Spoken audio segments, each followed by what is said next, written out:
Oke, assalamualaikum warahmatullahi wabarakatuh. Selamat pagi anak-anak, semangat pagi.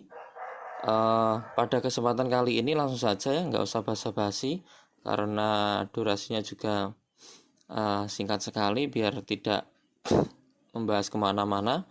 Berjumpa kembali dengan Pak Nyoto. Kalau dalam YouTube Bapak punya channel namanya Nyoto Channel ya.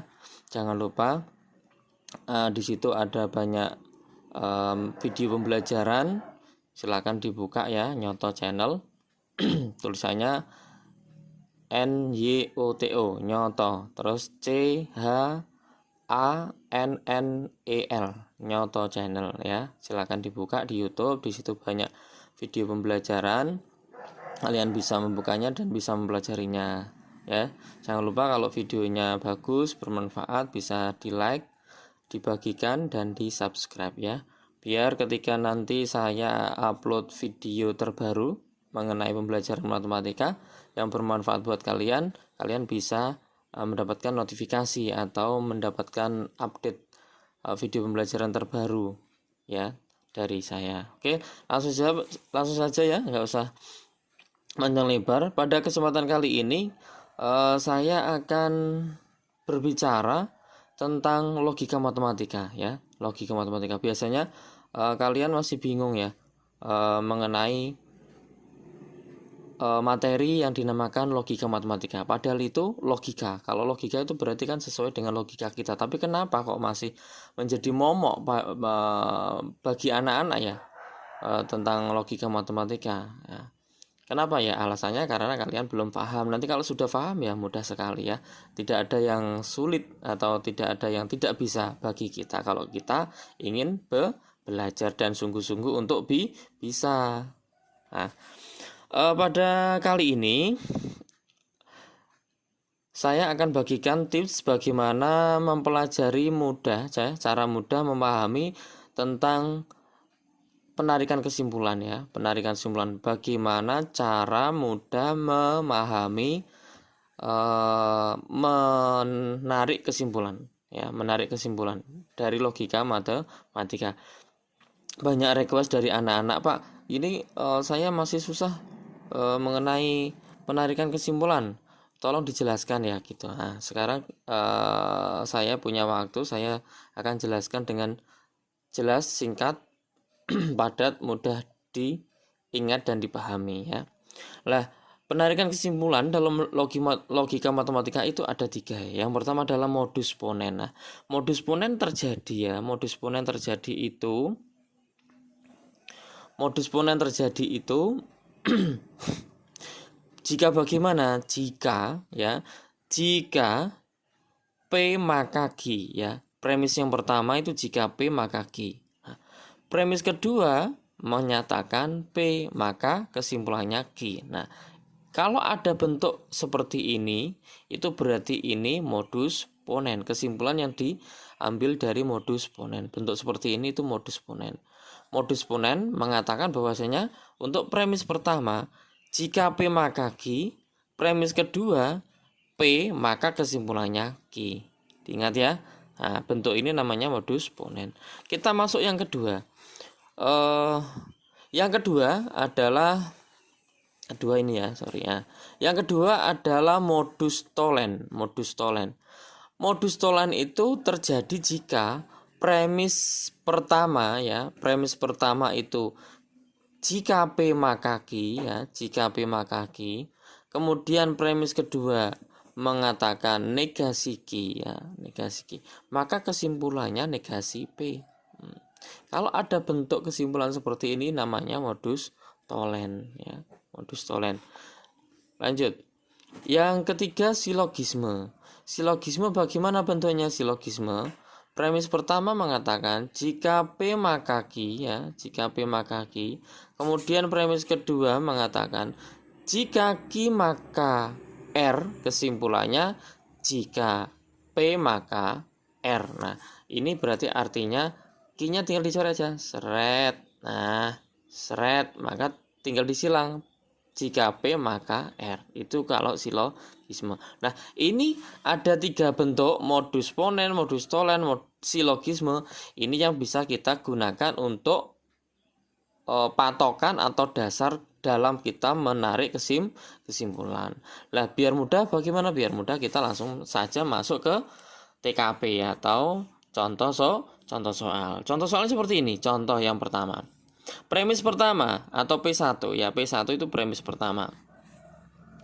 Jika hari hujan ya, jika hari hujan maka saya bawa payung. Nah, ini premis pertama. Jika hari hujan maka saya bawa payung. Nah, berarti kita misalkan dulu. Nah, hari hujan kita misalkan P ya. Hari hujan kita misalkan P. Saya bawa payung kita misalkan Q. Berarti premis pertama ini kalau dibaca berarti jika P maka Q, kan gitu toh. Nah, jika P maka Q.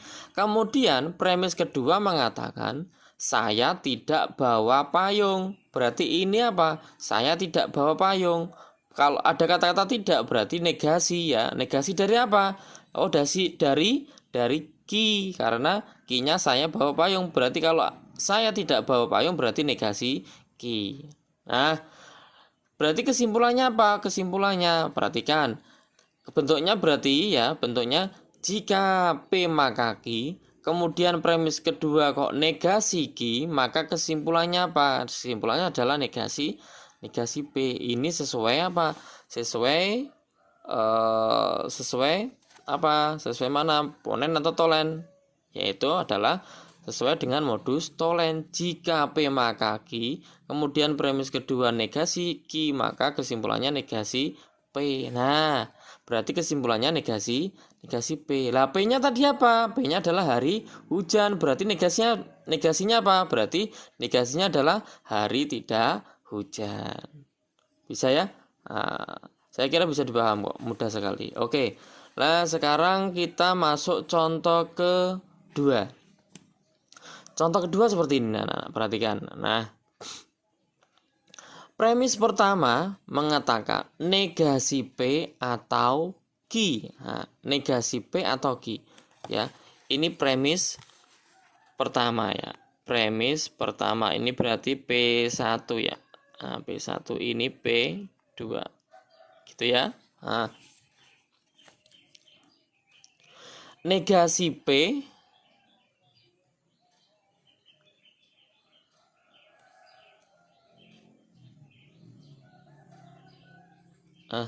udah enteng ya. Oke, saya ulang ya. Contoh yang kedua. Negasi P atau Q. Gitu ya. Kemudian premis kedua mengatakan jika Q maka R. Nah, perhatikan ya, perhatikan. Dalam konteks ini, penarikan kesimpulan di antara 3 bentuk ini, itu kan tidak ada yang bentuknya atau. Semua pakai implikasi jika maka. Lah, bagaimana caranya? Lah, berarti ini negasi P atau Q-nya kita ubah dulu. Pakai apa, Pak? Pakai komplement atau ekuivalen kemarin itu. Ya. Sudah kita bahas yang kemarin, ekuivalen itu berarti 2 pernyataan majemuk yang mempunyai nilai kebenaran yang sama. Berarti artinya 2 pernyataan tersebut memiliki makna yang sama. Kenapa? Karena nilai kebenarannya sama. Contoh misalkan ya. Catatan. Jika P maka Q ya, jika P maka Q, ingat ya. Jika P maka Q itu akan ekuivalen dengan negasi P atau Q. Ingat ya. Ingat, jika P maka Q itu ekuivalen dengan negasi P atau Q. Nah, nih saya jelaskan. Nah, biar jelas gambarnya. Bagaimana caranya? Diingat-ingat aja ya. P-nya dinegasikan, yang depan P-nya dinegasikan, berarti awalnya P menjadi negasi P. Terus implikasinya jika maka menjadi atau ya, menjadi atau. Kemudian Q-nya tetap Q. Ya, ingat ya. Berarti kalau ada pernyataan jika P maka Q itu ekuivalen dengan negasi P atau Q. Paham ya? Paham. Nah, sekarang kalau ada seperti ini lagi, misalkan ya, jika P maka negasi Q. Ayo, ekuivalennya bagaimana? Berarti perhatikan, yang depan dinegasikan, yang belakang tetap.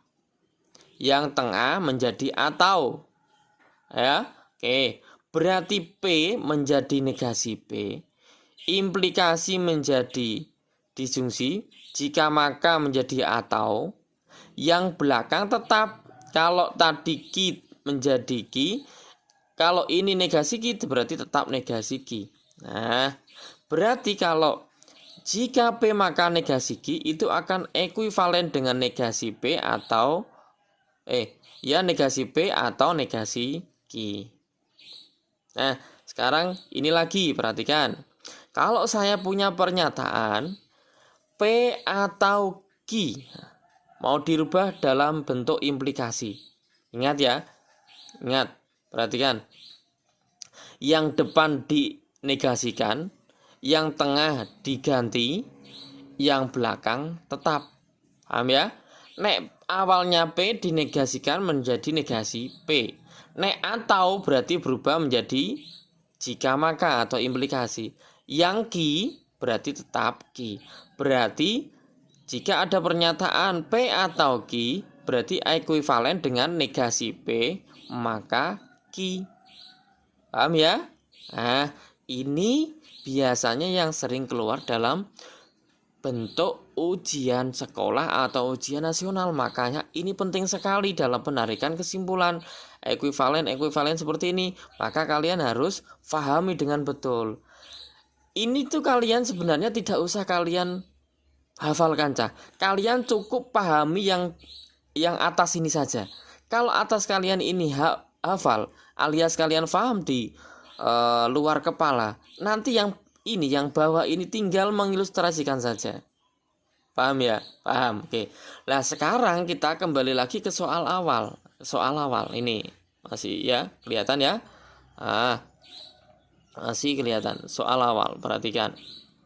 Tadi kita punya soal negasi P atau Q. Nah, padahal penarikan kesimpulan itu harus berupa implikasi. Ini kok berupa disjungsi atau, maka kita ubah dulu ke bentuk implikasi. Berarti kita cari bentuk ekuivalennya. Nah, bagaimana tadi cara merubahnya? Yang depan dinegasikan, yang tengah diganti, yang belakang tetap. Nek awalnya negasi P berarti berubah menjadi P. Nek awalnya atau berarti menjadi jika maka. Paham ya? Yang belakang tetap. Nah, berarti artinya negasi P atau Q ini ekuivalen dengan jika P maka Q. Paham ya? Ini bukan negasi ya, ini orek-orekan. Nah, diabaikan saja.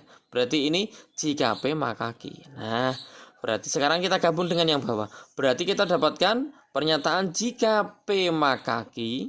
Kemudian premis yang kedua, jika Q maka R. Maka kesimpulannya apa? Lihat, perhatikan ya. Lihat, thread. Nah, kalau kita punya pernyataan seperti ini, mana yang cocok? Di antara modus ponen, modus tolen, dan silogisme. Mana yang cocok? Yang cocok adalah silogisme. Jika P maka Q. Kemudian premis kedua mengatakan jika Q maka R.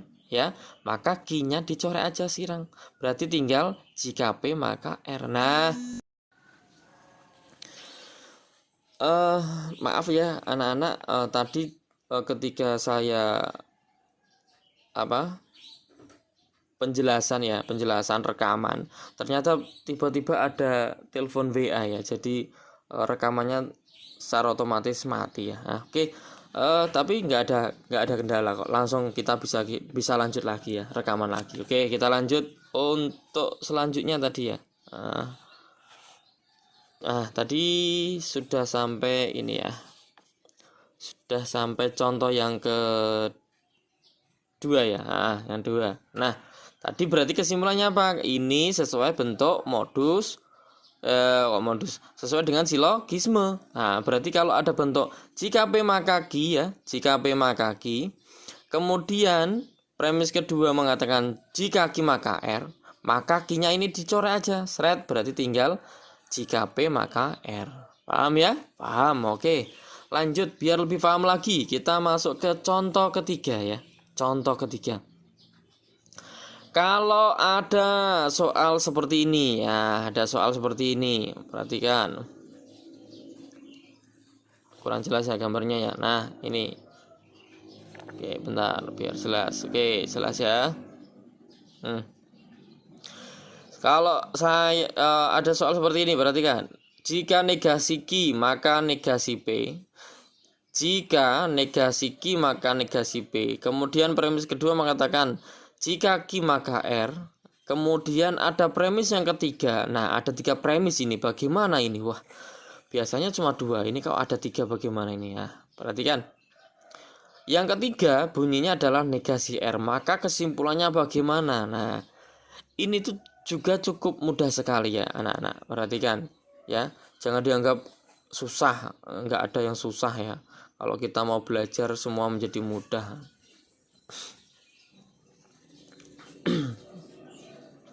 Oke. Berarti bagaimana? Berarti yang atas ini berarti kita ubah dulu bentuknya ya, kita cari ekuivalennya dulu. Bagaimana? Nah, catatan ini kita masuk ke catatan. Nah, catatan ya. Perhatikan, kalau ada pernyataan yang bunyinya jika P maka Q, itu akan ekuivalen dengan negasi Q. Jika negasi Q maka negasi P. Nah, ini diambil dari apa? Dari kontradiksi. Diingat ya. Jika ada pernyataan jika P maka Q itu akan ekuivalen ya, nilai kebenarannya akan sama dengan negasi Q, maka negasi P. Ini diambil dari kontradiksi. Nah, artinya apa? Artinya ketika tadi ada pernyataan yang menyatakan premis pertama, jika Q maka negasi P, berarti bisa diubah menjadi jika P maka Q. Paham nggih? Paham nggih? Nah, paham. Nah, sekarang kita gabung, kalau sudah kita rubah, kita gabung dengan pernyataan yang kedua yang menyatakan jika Q maka R. Paham ya? Kemudian kita gabung lagi dengan pernyataan yang ketiga, negasi R. Nah, caranya bagaimana? Caranya pernyataan satu dan pernyataan kedua kita tarik kesimpulan dulu. Kalau ada pernyataan jika P maka Q, kemudian pernyataan yang kedua menyatakan jika Q maka R, ini kesimpulannya seperti silogisme, seperti yang di atas tadi. Kesimpulannya apa? Kesimpulannya adalah jika P maka R. Berarti ini kesimpulannya dari 2 premis ini, kesimpulannya adalah jika P maka R.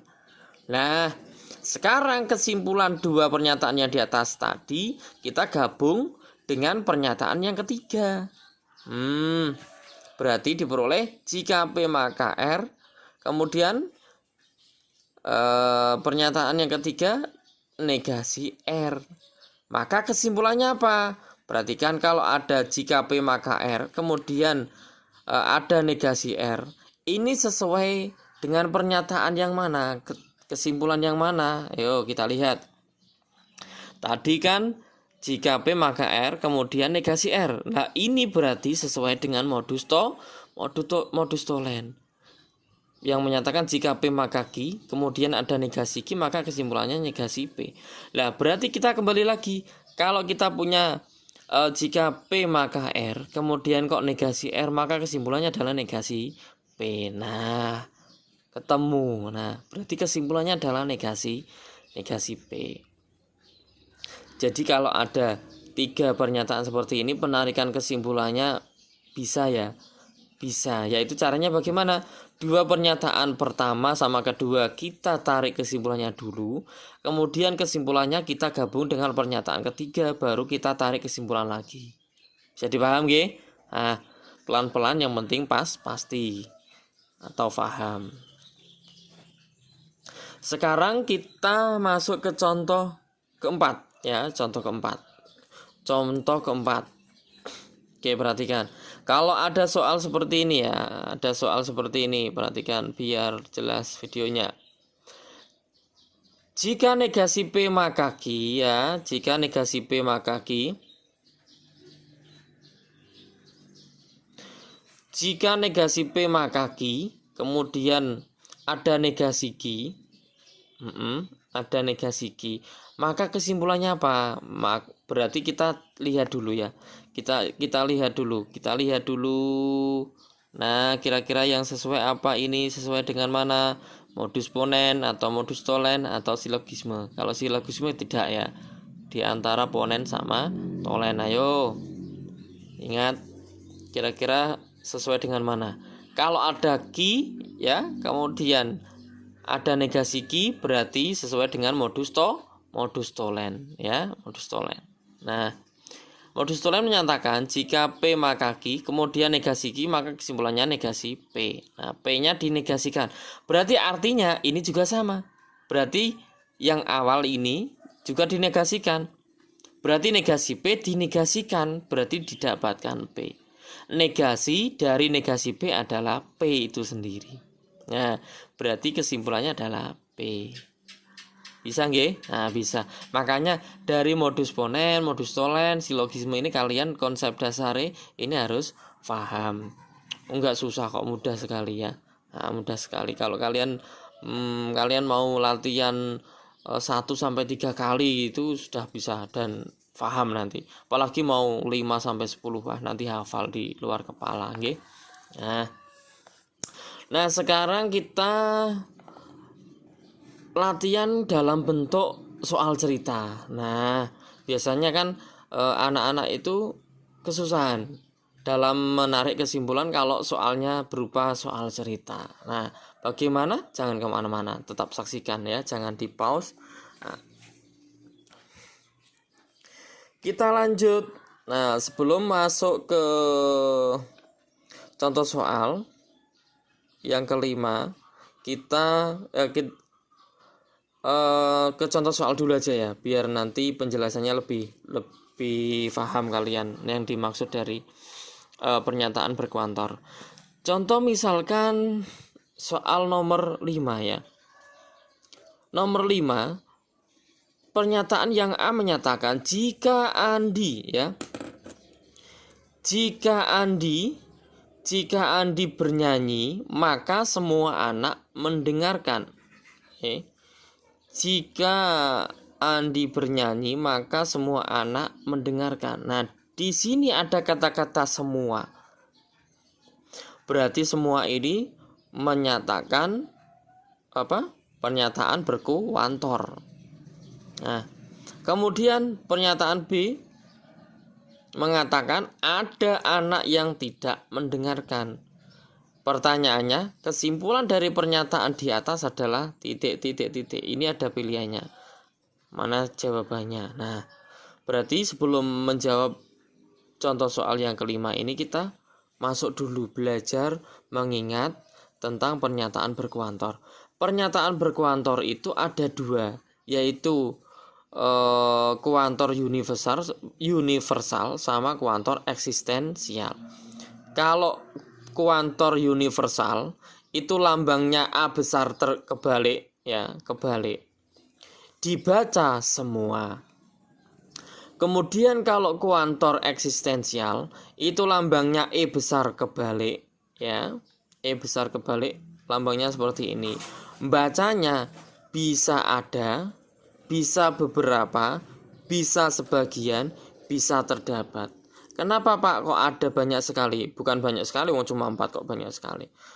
Nah, kenapa? Karena 4-4-nya ini itu mempunyai makna yang sama, yaitu ada itu sama dengan beberapa, juga sama dengan sebagian, juga sama dengan terdapat. Jadi 4-4 ini mempunyai makna yang sama. Paham nggih? Lah, ini kalau dinegasikan ini saling bernegasi. Negasi dari semua itu bisa ada, beberapa, sebagian, terdapat.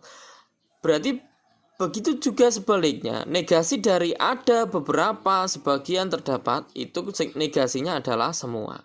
Bisa enggak? Bisa dipaham nggih? Nah, negasi misalkan negasi dari semua X itu berarti sama dengan negasi dari semua itu ada. Negasi dari X, negasi X. Nah, berarti negasi dari semua X adalah ada negasi X. Betul nggih? Nah, kuantornya juga kita negasikan dulu. Negasi dari semua itu ada, negasi dari X, negasi X. Paham nggih? Nah, sekarang kalau negasi dari ada X bagaimana? Negasi dari ada itu semua, negasi dari X dari negasi X. Berarti semua negasi X.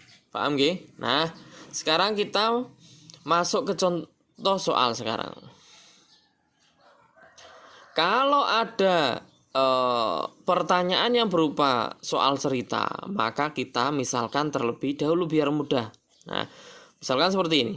Jika Andi bernyanyi, ya, jika Andi bernyanyi maka semua anak mendengarkan.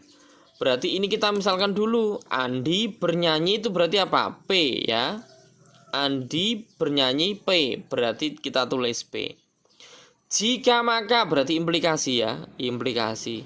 Kemudian semua anak mendengarkan. Anak mendengarkan ini kita misalkan Ki. Ada kata-kata semua, berarti semua Ki. Paham ya? Oke. Pernyataan yang pertama berarti jika P maka semua Ki. Kemudian pernyataan kedua menyatakan ada anak yang tidak mendengarkan. Ada itu apa? Ada berarti ya eksistensial, ada.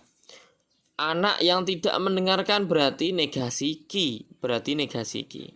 Nah, kesimpulannya apa? Kesimpulannya perhatikan ya.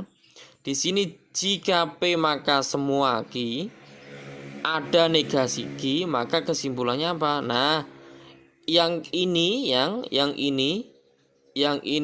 semua sama ada ini kita abaikan terlebih dahulu. Kita lihat P sama Ki, kemudian sama negasi Ki-nya ini.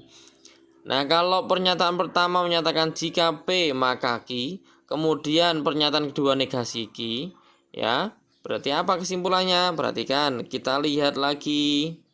Nah, kita sesuaikan, berarti sesuai dengan mana? Yuk.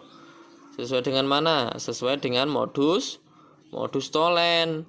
Jika P maka Ki, kemudian negasi Ki, maka kesimpulannya negasi P. Nah, kita kembali lagi Kembali lagi ke contoh soal. Kalau ada negasi P maka Ki, kemudian negasi Ki, maka kesimpulannya adalah negasi P.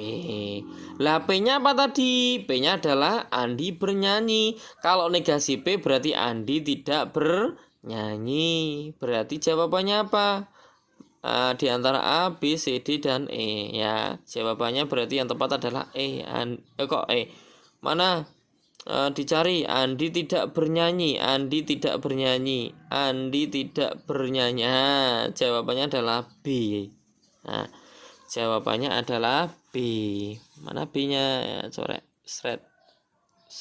Nah, jawabannya adalah B. Paham ya? Paham. Oke, lanjut.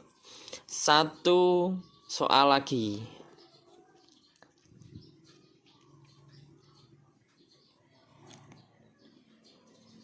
Nomor 6. Penarikan kesimpulan yang sah dan argumen dari argumen berikut. Nih. Jika negasi P maka Ki. Terus pernyataan kedua. Jika Ki maka R. Maka kesimpulannya adalah titik. Nah, ada pilihan gandanya. Bagaimana mengerjakannya? Perhatikan ya. Oke. Pernyataan pertama menyatakan negasi P, jika negasi P maka Ki. Kemudian jika Ki maka R. Maka kesimpulannya apa? Nah, berarti ini sesuai dengan silogisme. Jika negasi ya, jika negasi P maka Ki, kemudian jika Ki maka R, maka Ki-nya ini tinggal dicoret. Berarti kesimpulan terakhirnya adalah jika negasi P maka R. Ada enggak? Ayo, jika negasi P maka R. Enggak ada. Oh, kalau enggak ada berarti kita cari valennya. Nah, bagaimana tadi cara mencari ekuivalennya? Masih ingat toh yang tadi? Yang depan diubah, yang tengah diubah, yang belakang tetap. Yang depan dinegasikan, yuk dinegasikan. Yang depan dinegasikan. Negasi dari negasi P berarti P. Yang tengah diubah. Awalnya implikasi menjadi disjungsi. Awalnya jika maka berarti berubah menjadi A. Atau yang belakang tetap. Kalau R ya tetap R. Nah, berarti artinya jika negasi P maka R itu akan ekuivalen atau mempunyai nilai kebenaran yang sama dengan P atau R. Nah, mana kita pilih? Yuk kita pilih, kita cari mana yang ada jawabannya P atau R, yaitu ada E. Nah, berarti ketemu E. Jawabannya berarti E. Nah, ini tadi ya. Tadi udah ini ya. Kalau kita ingin merubah dari implikasi ke atau ya, caranya yang depan dinegasikan, yang tengah dirubah, yang belakang tetap. Kalau ada kata-kata negasi P maka Q, berarti yang depan dinegasikan, berarti negasi dari negasi P adalah P itu sendiri. Yang tengah diubah, jika maka menjadi atau, yang belakang tetap. Paham ya? Oke, sekarang kalau saya punya ini lagi. Negasi P maka R, ya, negasi P maka R berarti ekuivalen dengan yang depan dinegasikan, yang tengah diubah, yang belakang tetap.